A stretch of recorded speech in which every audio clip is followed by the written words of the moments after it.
દોસ્તો, મારી ગુજ્જુની મોજ ચેનલમાં આપનું સ્વાગત છે। આજના વિડીયોમાં આપણે વાત કરવા જઈ રહ્યા છીએ કે આજે તો રાકેશભાઈ સાથે શું ઘટના બની ગઈ। તેમને તાત્કાલિક હોસ્પિટલે લઈ જવા પડ્યા અને ઘરે આજે બેસણાનો પ્રોગ્રામ હતો, એટલે કે કુટુંબમાં જે દાદીમાં ઓફ થઈ ગયા હતા ત્યાં બેસણું હતું તો કોણ કોણ ત્યાં ગયું, મિતાંશ આજે પાર્વતી ભાભીને કેમ હેરાન કરી રહ્યો છે, બધી જ માહિતી મળશે તમને આપણા આ વિડીયોમાં। મારી ચેનલ પર નવા હોય તો ચેનલને ફટાફટ લાઈક શેર અને સબસ્ક્રાઇબ કરી દો। Full video in life of Thakor channel દોસ્તો, ફૂલ વિડીયોની લિંક ડિસ્ક્રિપ્શનમાં મૂકેલી છે, ત્યાં જઈ તમે આખો વિડીયો વોચ કરી શકો છો। આવી ટૂંકી ટચુકડી લાઈવ લેટેસ્ટ ટ્રેન્ડિંગ માહિતી મેળવવા માટે કરી દો મારી ચેનલને ફટાફટ સબસ્ક્રાઇબ। તો દોસ્તો, વિડીયોમાં તમે જુઓ કે સોનાની વીંટીમાં શું થયું છે, ભેળસેળ આવી છે, કઈ ખામી છે કે એસિડ અડવાના કારણે તેનો કલર ઉડી ગયો છે। તો પૂનમ ભાભીએ સોનાની વીંટી સંજયભાઈને રણજીતભાઈને બતાવી। તો શું દોસ્તો, તમને આ વીંટી જોઈને શું લાગે છે, સાચે જ સોનામાં કોઈ ભેળસેળ હશે કે પછી કોઈ એસિડ બ્લીચિંગના કારણે તેનો કલર એવો તાંબા જેવો થઈ ગયો હશે? તમારું મંતવ્ય કોમેન્ટમાં અવશ્ય જણાવજો। આવી લાઈવ લેટેસ્ટ ટ્રેન્ડિંગ અપડેટ માહિતી મેળવવા માટે મારી ચેનલને કરી દેજો ફટોફટ સબસ્ક્રાઇબ। તો ચાલો દોસ્તો, વધારે રાહ ન જોતા વિડીયોની આગળની શરૂઆત કરી દઈએ। આજે તો પેલા જે દાદીમાનું અવસાન થયું હતું એમનું બેસણું રાખેલું છે, તો ઘણા બધા મહેમાનો લોકાચાર માટે આવવાના છે।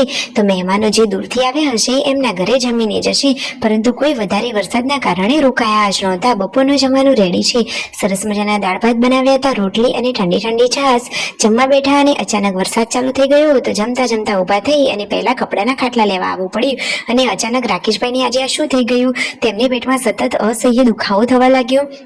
શું ઘટના બની, તેમને શું પહેલેથી કોઈ પેટની તકલીફ છે કે શું થયું? તો દોસ્તો જુઓ તો ખરા કે તેમને તો પેટમાં દુખાવો થતો હતો, એમને પહેલા પથરી હતી એ પણ કઢાવી હતી, છતાં તેમને ફરીથી દુખાવો થઈ રહ્યો છે। વાતાવરણ પણ બદલાઈ રહ્યું છે, વરસાદવાળું મોસમ છે અને હવે તાત્કાલિક દવાખાને જવું પડશે। તો જુઓ તો ખરા કે પછી પૂનમ ભાભી અહીંયા રાકેશભાઈની ટ્રીટમેન્ટમાં તેમને મદદ કરી રહ્યા છે, એટલે કે રાકેશભાઈનાથી તો ઊભા થઈને ચલાતું પણ નથી, એ તો વાંકા વાંકા ચાલી રહ્યા છે, માંડ માંડ ચાલી રહ્યા છે અને હવે તેમને રણજીતભાઈ હોસ્પિટલે લઈ જઈ રહ્યા છે। તો જુઓ, પૂનમ ભાભી તેમને પકડીને લાવી રહ્યા છે। પૂનમ ભાભી તો એકદમ દયાળુ છે। રણજીતભાઈ તેમને હોસ્પિટલે લઈને આવ્યા, ડોક્ટરે પેઇન કિલરનું ઇન્જેક્શન આપી દીધું છે, હવે તેમને પથરીમાં રાહત છે, ફટોફટ મટી જાય એવી પ્રાર્થના। દોસ્તો, પથરીનો દેશી ઈલાજ, કોઈ ઉપચાર, ઘરેલું ઉપચાર તમને ખબર હોય તો જલ્દીથી કોમેન્ટ કરો।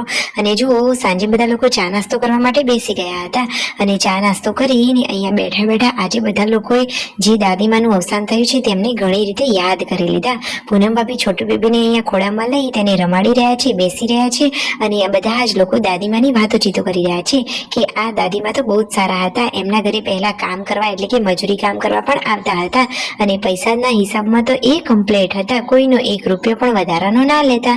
તેમને જરૂર હોય ત્યારે આ ઠાકોર ફેમિલીના લોકો તેમની હંમેશના માટે મદદરૂપ બનીને રહેતા હતા। રાતનું જમવાનું રેડી થઈ રહ્યું છે અને બાળકો હેરાન કરે છે, એટલા માટે ફટોફટ જમવાનું બનતું નથી એવું પૂનમ ભાભી અને પાર્વતી ભાભીનું કહેવું થાય છે। દોસ્તો, મિતાંશ પણ નાનો છે, મસ્તી કરે, એટલા માટે પાર્વતી ભાભી ફટોફટ રસોઈ ના કરી શકે ને છોટુ બેબી પણ નાનું જ છે, એટલા માટે તો પાર્વતી ભાભી અને પૂનમ ભાભી રસોઈના કામકાજમાં લાગી ગયા છે। ફટોફટ રસોઈ રેડી કરી લીધી છે અને મિતાંશને તેઓ જમાડી રહ્યા છે।